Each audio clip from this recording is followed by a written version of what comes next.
So we're to answer questions about this polynomial function. The first question is, what is the highest degree term if the function is multiplied out? So when you multiply out these two, you would get an x squared plus 3x minus 28. And then those would multiply times these two. So these two would multiply as x squared plus, well, actually minus 1x minus 2.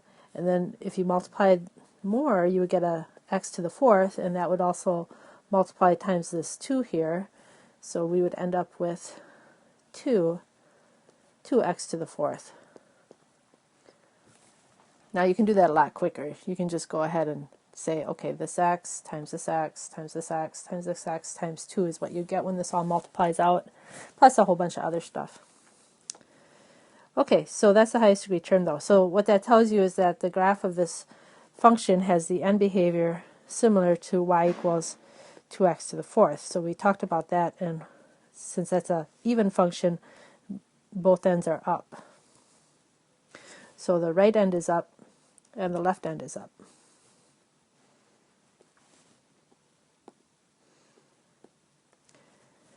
Now it doesn't look like 2x to the fourth because it'll have a lot more squiggliness going on in here.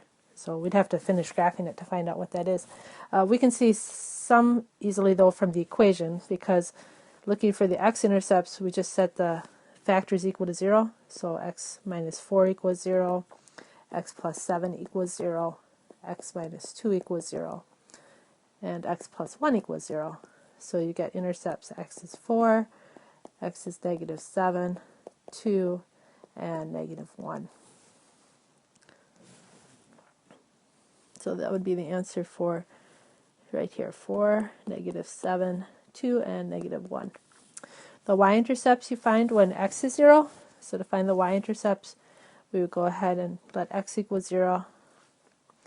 So you'd have 2 times 0 minus 4 times 0 plus 7 times 0 minus 2 times 0 plus 1.